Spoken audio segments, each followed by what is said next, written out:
So thank you. I think it's time for us to go ahead and get started. So I'll start by saying thank you to our hosts for having us. Thank you for Wayne for volunteering me that I could do this presentation. And it's really an honor for me to be able to share with you some of the work that we've been doing and ask, more importantly, for your help. I also want to thank people who often get not noticed, and they do an incredible amount of work, the Mary Anns and the Karens and the Lindas, and all of those people who are behind the scenes and wearing the yellow sweaters or shirts today. Thank you very much. This is a great opportunity for us to come together as a community because it's going to take a community to do this. My name's Amy Nordo, and I'm going to be talking to you today about how we can use FHIR for clinical research, and also asking you this. I started on this journey about 4 or 5 years ago when I was trying to do eSource, using electronic data, using a different standard. And I was at HIMSS, and I saw this really cool presentation on Smart on FHIR, and so I quick called Ricky Bloomfield and said, Ricky, I see this thing about FHIR. What should I do? And he's like, you should go talk to Ed Hammond. So I did. So anything I say that's going well here today, it's because Ed Hammond's tutelage of me, and everything I say wrong is because of me. So this is me. I'm also co-chair in the Clinical Interoperability Council of HL7, and I'm joined today with Roland. And Roland and I are part of a bigger organization together. If we can go to the next slide. So we're part of this group called Transcelerate Biopharma. How many people have heard of it? Wow, that's a lot. I didn't know what it was until I got invited to talk to them, and now I'm part of them. So it's actually this entity created to foster collaborations. And we have lots of these in healthcare, right? We heard about some earlier today in those awesome speakers that we had. And we have the very similar purpose in this. It's to improve the health of our people. But what I think is a little bit different about Transcelerate Biopharma is who's involved. So if you can go to the next slide. These are the member organizations. They are the 20 of the largest pharmaceutical companies in the world. And we're coming together and we're asking for your help, and we're working together to try and solve opportunities for improvement, if you will, to make clinical research be more efficient, to be able to bring the data through faster so that we can deliver the breakthrough therapies that we need for our friends and our families. So I want to pause, and I just want to really let this sink into you, that these people who are often considered competitors are working together to try and find a solution on how to do this. So if we can go to next slide.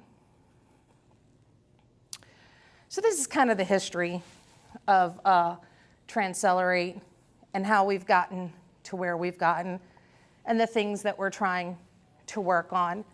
And I think what's really interesting here is the 25 plus initiatives. So if we can go ahead onto that 25 plus initiatives. There's quite a few here. Harmonizing the process and sharing information. You see quite a few down that row. Improve the patient and site experience. Enhance the sponsor's efficiency and drug safety. Some of you may have heard a project that they worked on called the Common Protocol Template. But the one that's really passionate for me is eSource. And that's the one that both Roland and I are members of. And the reason why this is so passionate for me is because in my background, I am a nurse, I maintain my license, but I've also been a clinical research coordinator. So I've lived this pain of data collection. And I knew back then there had to be a better way. And for a while there, it seemed like there might have been a better way. But now that I see FHIR, I am convinced there is a better way. But in order to get to that better way, we're going to need help. We have to understand the problem from end to end. We need all stakeholders' voices in this so that we can figure out a process that works for everyone and doesn't just create a bottleneck in one other area. So if we can go to the next slide. So when we talk about eSource, I love this because in true definition, it's electronic data source. That is incredibly open-ended. And so what I find when I talk to people about eSource, we're talking about different things, but we think we're talking about the same thing, and we're not. And then at the end of the conversation, we're like, oh, wait, you were talking about direct data capture? Oh, I wasn't. I was talking about the secondary use of EHR data for clinical research. So when we start talking about eSource, it's really important to make sure that we're talking about the same thing. Transcelerate has broken it down and defined it into 4 categories. There is the non-CRF data. So oftentimes we'll use central labs to result our laboratory. And it's data like that that I would put into the non-CRF kind of data. There's devices and apps. This group, I don't have to explain what we can do with that. You can think of this probably way further than what I could even envision and hope for. Then there's direct data capture. There's some discussions around this from EMA, but this is the ability to collect data directly into a system. And then there's my passion, the secondary use of EHR data for clinical research. And so that's what I'm going to focus and talk to you, Roland and I are going to talk to you about today. Why are we picking that one? Well, there's a reason, because there's been tons of great work around interoperability for clinical care using EHR data. You've done an amazing job at this. Thank you very much. We're going to follow along with you. There's a lot of precedent here for us. There's a lot of great work we can build off of. The second thing is, as a paradigm shift, it's a little bit closer to what we're typically used to in the way that we do our data collection. So hopefully it will allow people to have more of a comfort level in exchanging the data by starting with this. Next slide. This is a graphic that Landon Bain made, and it's to refer to swivel chair data collection. So how many people have collected data at a site level for clinical research? Okay, you know this pain. So for the rest of you, I'm going to share the best case scenario. The best case scenario is that I have 2 computer screens. One is an EHR, one is an EDC. Now, we already use the data from the EHR for clinical research. We've been using this since the very long period of time where we used to get it from paper and write it on paper. So I'm going to look in the EHR, but you know I can't cut and paste from the EHR, right? Because there's all the requirements for that. So I have to look at it and then retype it into the EDC system. But then when I'm doing that, somebody needs my attention, so I have to come over here, and then I come back and I forget where I was at, or the phone rings and I have to pick it up. We're humans. I make data entry errors all the time. If you've ever gotten an email from me, you know this. There's a typo in there. We're humans. That's the best case scenario. And I don't just mean at the small sites, and I don't just mean outside of US. This is happening everywhere. We're still using paper. Mind-boggling to me, but it's true. Data collection in clinical research is still using paper. You ready for this? Scenario. I have one person who looks up in the EHR. They've copied the CRF form, the collection form we use for research, and printed it out. This is a true story. They look in the EHR and they write it on the CRF. Now, of course, they don't have enough room for that. They have scratchy handwriting. They have to turn the thing sideways. They're writing on the back. They make a nice, neat pile of those. On Tuesday, somebody comes along and picks those up and takes them over to their desk, sits down at their desk, and they say, okay, I'm going to now pull up the EHR and the EDC system that has the research form in it. Why we didn't do this at the beginning, I don't know. But they're going to bring them both up, and they're going to pull out that paper, and they're going to look at the paper, and they're going to enter that into the EDC. And then they can't read it. So then they're going to go and try to look up in the EHR what it says, but they're not quite sure because they're not sure what field they got that from. So then they're going to have to go find this person over here, which, by the way, they're now out recruiting, so they're in clinic, and you can't find them to get this information of what did this say on this piece of paper. That is reality. That is reality. I know it's reality. I had an industrial engineering students shadow a true study team, and we did a collection of this. It's the truth of what we're doing here. I don't know. I'm thinking there's a better way. Are you in agreement? God, I hope so. So this is what it looks like kind of from the site's perspective. By the way, clinical research coordinators, they're intelligent people. And we're asking them to do kind of mind-numbing work where they're just doing data transcription. They have a lot to offer. And there's a lot more that could be done if they weren't spending time doing what I felt when I was a coordinator was mind-numbing. So let's go to the next slide. That's their perspective. Now, I just joined the pharma side of the house, so sometimes it's hard for me to shift. And I came over and I thought, oh, I thought it was going to be easier on your side. No. It's more complex. Why is it more complex? Because at some point, somebody came up with this great idea that clinical care and clinical research didn't have the exact same data representation. They mean different things. What do you mean they mean different things? Well, if I said to you, I want you to give me your rescue medications, what would you tell me? Anybody, what would your answer be to me? Tell me what your rescue meds are that this patient got. Nobody? Yeah, what they received in the ER. Old code team nurse, I was like, oh, snap, they coded? That's not good. No, that's not what it means. I was like, oh, then it obviously means your PRN meds, right? Like your nitroglycerins or your insulins, right? That's what you mean? Oh, no, that's not what that means either. It means did you need to go on a different therapy because the therapy that you were on wasn't working? That's a rescue med? Representational data quality issues if I've ever seen them. This is a reality.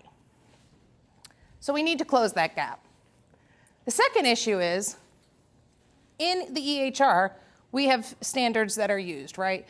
RX norm, blah, blah, blah, blah, blah. Well, we don't necessarily use those in clinical research.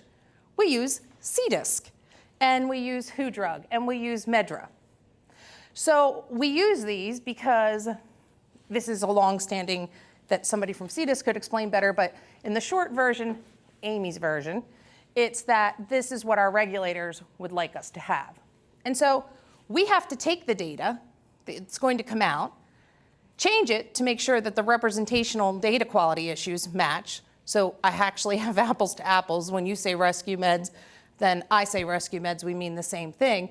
And I have to convert it over into our data quality standards. Oh, and by the way, every site does it a little bit different. And now we're global. So don't just figure out what's going on in the US. Think about what's going on in Taiwan and in Germany and in Brazil and everywhere else around the world. And that's what we've got to do. We've got to bring it all in. We've got to take a look at it, and we've got to send it over to the sponsor. It does not surprise me it takes 12 to 17 years to bring a therapy to market. Doesn't surprise me because it takes so long just to exchange and get this data back together. So again, there has to be a better way, right? Next slide, please. So what we're trying to do and what I'm really encouraging that's going to be happening, and I absolutely believe we're going to do this, is we're going to find a better way, and we're going to use FHIR to share the data. We're going to close the gap. We're going to collect the data once at the site, and then we're going to share it in the appropriate amounts according to compliance with the patient's consent. All regulatory rules and requirements, all with the patient's consent. But we're going to do this in a better way. Next slide. So as Transcelerate, we bring together all of these 20-member groups. It's thousands of members that actually come together. Each organization actually puts in resources, like myself and Roland, to work on this problem. And so when we started out in this problem, this is our kind of our path to move through with this. Now remember that we're coming from one perspective usually in this. So we needed to do a technology and a landscape assessment. What are the other members doing? What's going on? Does somebody have a solution for this that we could use? We'd really like to know what's out there, right? Just as you would do with anything else. Then we said, okay, we're going to write a point of view paper, which, has it been published yet? Okay, it's just about to come out. It's going through legal. To identify the eSource capabilities and include the eSource uptake. So to share with you our perspective as the 20 pharmaceutical companies that I listed up there, what's our perspective on what eSource is going to do? And now we're going to do some demonstration projects. And now we're going to share with you what we've seen so far and where our gaps are. And I really hope I can get your enthusiasm up and get you to help me to solve this problem today. And then we're going to do a change management and a stakeholder approach. And this is part of our stakeholder approach. You are part of our stakeholders. Every single one of us sitting in this room is a patient. At some point, God forbid, we may need to be a part, or hopefully we will even choose to be a part of a clinical study. And we're going to need this data to move faster. Next slide. So here's our eSource initiatives. We have these unmet needs, right? We have to follow regulatory. We want to follow regulatory. We want to do what's right. We want to do what's right by our patients. And we have this objective. We want to get adoption of a more streamlined way to collect data in a safe and secure, regulatory compliant manner. That's what we want to do. What's the benefit? Right? It's the question, how do you get anybody motivated to work on it? What's the benefit? The benefit, when I first started, I thought, oh, it's reduction in data quality. That's the benefit, right? Or improvement in data quality, reduction in data errors. That would really stink, wouldn't it? You'll be happy to know it's an improvement. And so that was what I thought at first. This is going to be exciting. And we were able to show that. And others have been able to show that. But really, in the end, it's about increasing patient safety. I'm a nurse. I'm still a nurse. Now I don't take care of 2 patients in a critical care unit or 6 on a telemetry floor. Now my job is to help take care of hundreds of thousands of people who are willing and are part of the clinical trials that are in part of our group. I'm still a nurse. This is still about patient safety. If it's taking so long for us to know what's going on with a patient who's taking a therapy, then it takes us that much longer to be able to see a trend. I don't want that. You wouldn't expect that if you were on the floor, and I don't want that now. Next slide. This is really long. I'm not going to read this. So if you really want it, there's resources at the top of where you can get this. This has been going on, and this idea has been around for over a decade. Over a decade. We've been trying to solve this. But we didn't have FHIR before. But we've been trying to solve this over a decade. And even using those other ways that we had, the other standards, we've had some incredible results. This is from a lit search that a colleague of mine, Dr. Miriam Garza, did, looking at all of the studies that have been published around the world and what the outcomes are. And I told you that I'm worried about patient safety and getting data in a more timely fashion. If you look at this Munich pilot up here, Ketchel et al., they're getting this data in less than 24 hours. How long is it taking us to get a data over typically right now? Anyone have a guess? Wild guess. I'm going to collect the data for you. I'm going to send it over to the sponsor. How long is it going to take? 6 months. Yeah, sometimes we don't get it until just before we lock, right? Just this is what I understand. But it's not less than 5 days, that's for sure. And you're probably about accurate. I don't know. I haven't seen anybody put any literature out on it. Love to know. But we don't have any good literature out on that. So our academics in this room, maybe that's a good paper to publish. But it's way more than 24 hours. That I know for sure. Next slide. So if we're driving down a road and we want to get somewhere, we have to have a general idea of where we want to go and what is success, right? So the members of Transcelerate put a lot of thought into this, and they said, what is success going to look like to us? Systems interoperability and seamless systems integration.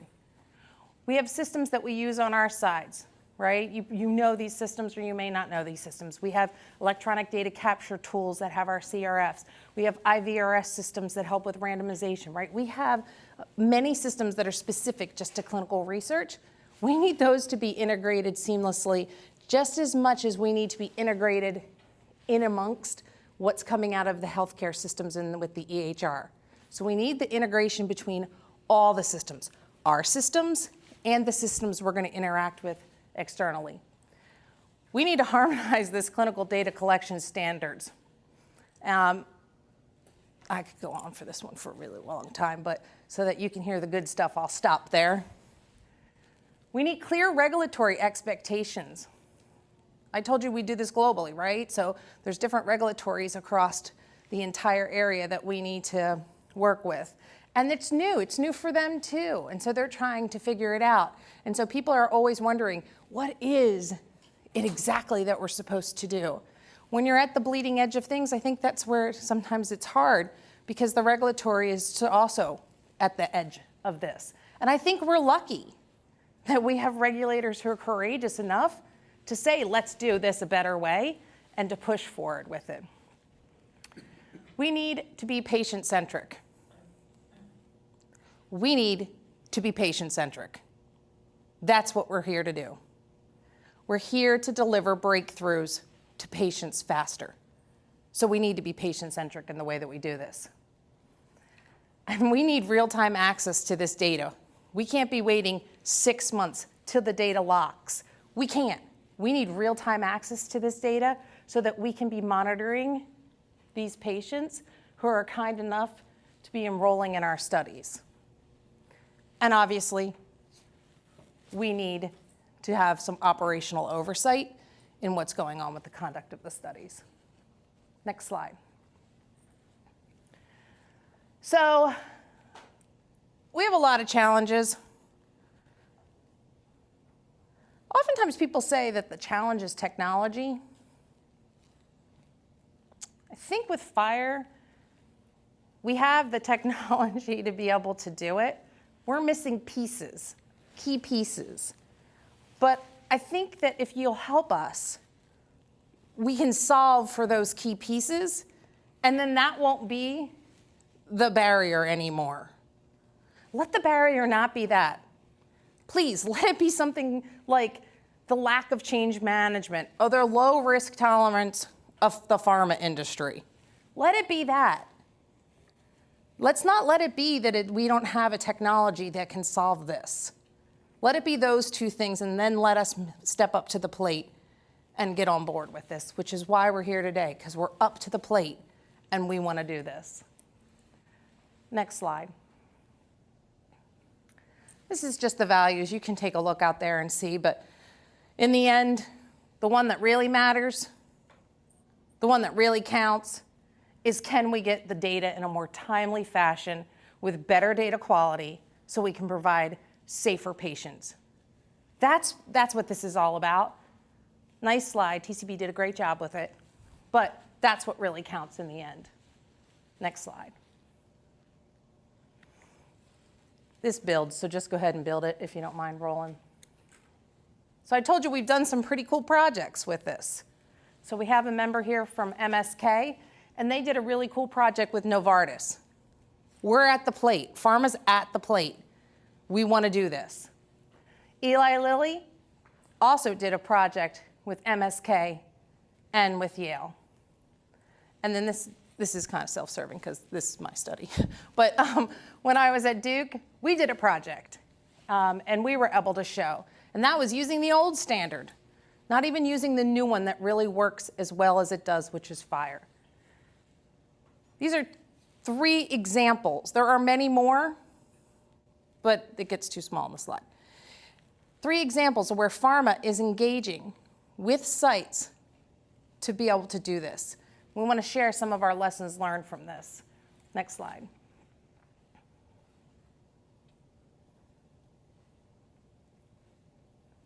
So when I did this, and at my St. Elsewhere, we used that other standard. And the problem was we couldn't get much data out of it.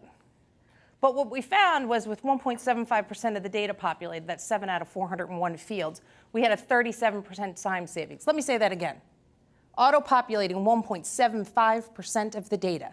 1, 2, 3, 4, 5, 6, 7 fields out of about 401, maybe 402. We found a 37% time savings. So we wanted more data, but that standard couldn't give me more data. Guess what? FHIR can. That was in one domain. This is 2 projects that have been run recently by pharma in 2 different ways. The reason why this one has no EHR data availability wasn't because it wasn't there. It was because it was being pulled from a warehouse and not directly from the EHR vendor. And we take a look and we pulled up a true eCRF from a pharmaceutical company, an oncology one, because we all say those are the more complex ones. And we said, what kind of data can we get out? Well, there's 80% of this data for demography is available that we needed for this study in structured data fields. By the way, you can get 60% out. Vital signs. 90% of the data that we wanted was available in the EHR structured data. We got out 85%. Local labs. This one's kind of a big deal because in oncology we use a lot of local labs because we need to know what those results are before you get your treatment. 70 to 90% was in there, and that is 60 to 90%. You know what totally boggled my mind? Totally boggled my mind. Was that reference ranges within normal limits, right? We know at every site the normal limits are different. It's a very complex algorithm. That's why pathologists are so brilliant, that they have to figure out based on the instruments that they're using and the area, that the geography and the patient population. We have to collect that in clinical research in a very manual process over and over again for every study. And different pharma companies have come up with some pretty cool solutions, but none of them are completely streamlined, easy solutions. Guess how you get it with FHIR? You know, how do we get it with FHIR? It's the metadata. It just comes with it. It's like a gift. It just comes along and says, by the way, your hemoglobin is, I don't know, 13, and by the way, our normal reference range is 11 to 15. That alone is huge for pharma guys. I know it sounds really small, but that's a big thing. So these small things that seem really small in maybe other contexts can make a huge impact in that 12 to 17 years. Something that small, huge impact. ConMed, 60%. Notice this one, please. AEs, 60%. That's big. That's really big. And I'm going to bring it up to you again. You can see that the amount that came across, it was a little bit different. And you can see with the tumor assessment, the little asterisks here. And I recommend that you go see the work that's happening in CIC work group in HL7 to improve that. Some cool work being done there. Next slide. So, you know what, you hear about all these really great groups, right? You hear today, you hear Microsoft is working on this, Amazon is working on this.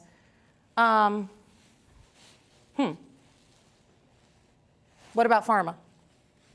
Who here has seen one thing in the news about a pharmaceutical company using FHIR to exchange their data?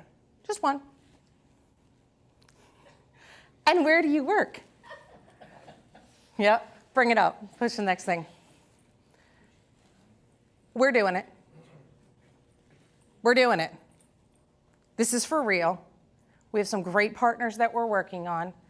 This is just one example of many that are out there, but we're doing it.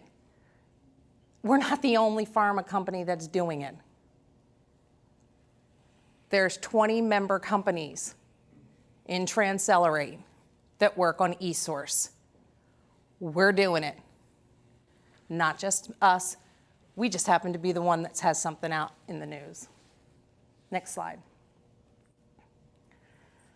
So here's my ask of you. My ask of you is this. we have an understanding from our paradigm, right? We understand this problem from our viewpoint. Plato's allegory of the cave, right? We see it from the wall that's in front of us. We need the perspectives of others, and we need to build off of the best practices of everyone else to make this. Here's the 2 areas from our demonstration project that we really feel like we could use some help with. And then Roland's gonna get into details around this. We need to build a bridge that's gonna enable healthcare databases to talk to our databases via harmonized, consistent data standards. I don't mean data-ish. Ish is not a standard. We need a data standard harmonization between one data standard and another, preferably with one only. And the second thing is, we need some FHIR research resources. And I'll dig into this in a little bit later, but we need at least to know your subject ID. We can't know your MRN. We don't want to know your MRN. That's not our role.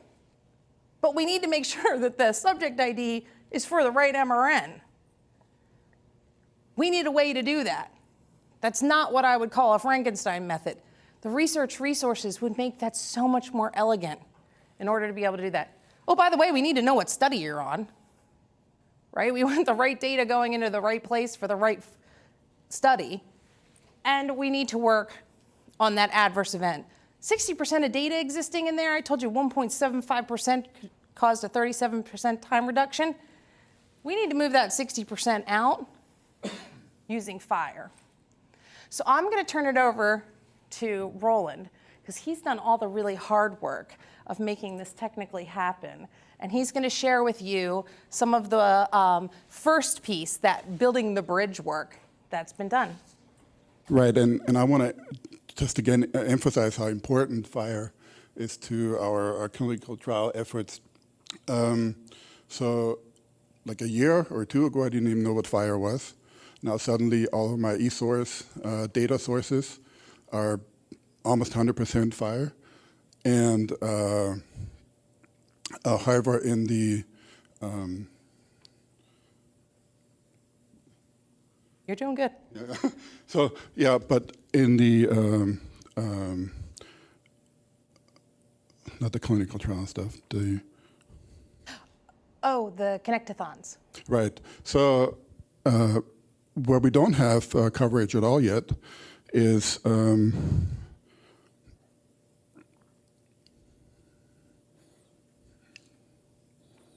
sorry, I don't know why I'm blanking. It's okay. You know what? Let's go to the next slide, and we can always come back. How's that? Right.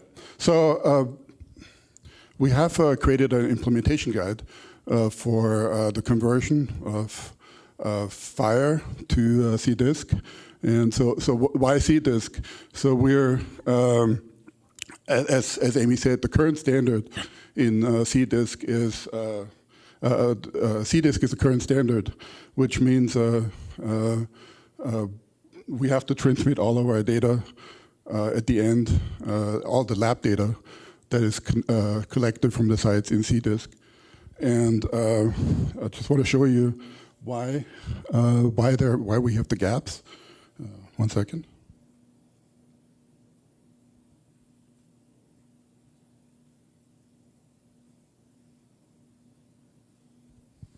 So this is what CDISC looks like. Just as an example, so a patient comes to a lab or to a clinic, and data is collected. So for a certain study, this is the patient. So a certain patient, here's a number and certain data, and then this is his visit number 10. Here's the actual lab data that's collected, and then we have a test result. So what we do not have in FHIR at the moment is we don't have a visit, so there's no way of specifying a visit name. We also don't have, for example, a result class.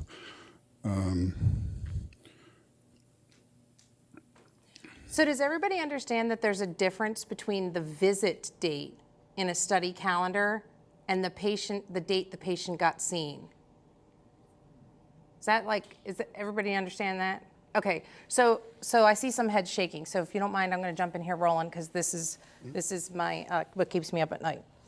I don't know why. Don't ask me the why. I'm just going to tell you the problem. But when you go to see your doctor, typically it's called an encounter date, right? So you go to see them on Tuesday. So let's take an oncology study because this one often shifts. So you go to see the doctor on Tuesday, and you're going to get you're part of a clinical trial, and you're going to get your therapy given to you. But we test your WBCs, and that's visit 1, your first visit. And we test your WBCs, and guess what? It's not safe. We're not going to give it to you today. So come back tomorrow, and we'll give you this treatment. Right? We'll do the research on this day. So now Tuesday is your encounter date that we thought, based on the timeline, the study calendar, was going to be your visit 1, but really it's not. Now Wednesday is your visit 1.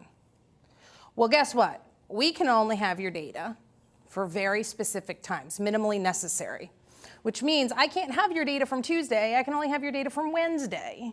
And by the way, I can't have all your data from Wednesday or Tuesday. I can only have the exact data that I told you I was going to want. Oh, and what do I mean by exact? I mean, if I said I was going to take your vital signs 10 minutes after we infused you, I can only have your vital sign 10 minutes after we infuse you. If we took it 12 minutes after, unless it's part of an adverse event, we can't have that. Don't ask me why. This is why we need the research resources. There's this disconnect between the study calendar, the visit dates, which could shift, and your encounter dates as a patient. Keep going.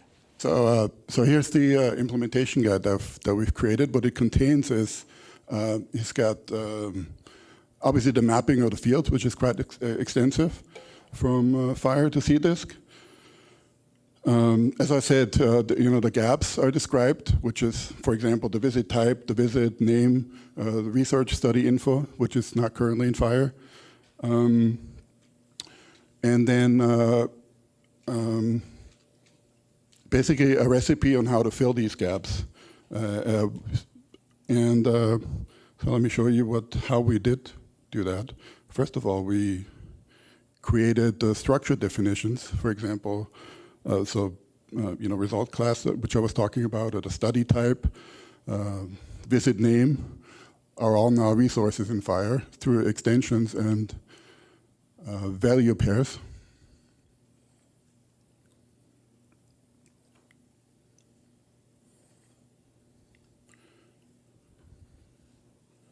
And there's the code.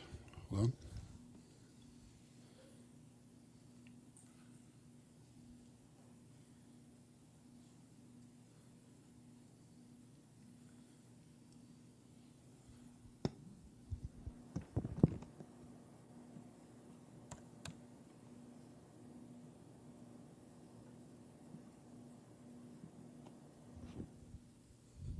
Right, and then we actually produce Java code, which takes an observation record and converts it to the CDISC standard, which is fantastic. Want to go back to the PowerPoint?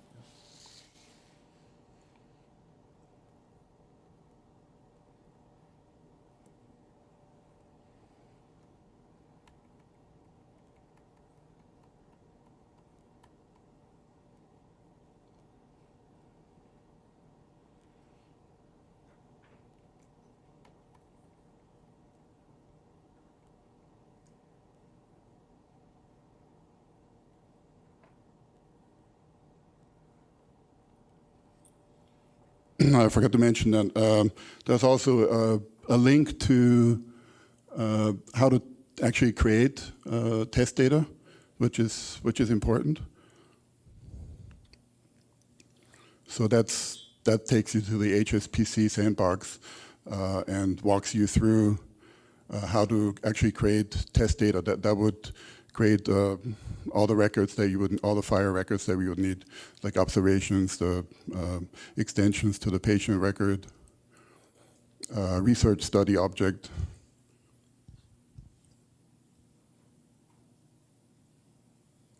So this is going to bring us back around to what we said at the beginning, and we can actually go to the next slide, which is where are we missing? What are we missing in this? So if you go to the next slide, Roland. So Roland said that we were missing this visit to study calendar, but we're also missing these other things that are equally important. We need the research resources so that we can have only the subject ID known to the sponsor, but that it links back to the MRN. We need to know what study you're on, right? That kind of seems ridiculous that we would need it, but we need it. And we need to know what status you're. Are you consented? Because we only want your data if you're consented and you're participating. We need to know the status. We'd really like the adverse event. There's some really great work going on in the patient work group in HL7 around this. If we can go to the next slide. We have a Connect-a-thon that's coming up at the next HL7 work group meeting in September. We need help. We need help to be able to figure out how to work these things out. And here's some of the ideas that we've come up with, but we're sure interested in hearing what you think is the solutions that we should be doing. This is code from the Connect-a-thon for next one. We can go to the next slide because I think we're at time, right? Yeah, next slide. So I would ask, is what we're doing reasonable? Can you help us to move this along? We need you. We need to stop doing this on paper. We need to be interoperable. We need your help. Questions? Yeah, so you're saying that of all the pharmaceutical companies, only a few are working with this. But what about the vendors of EDC technology, like metadata? Would they be totally onto this to release this in their next version, or?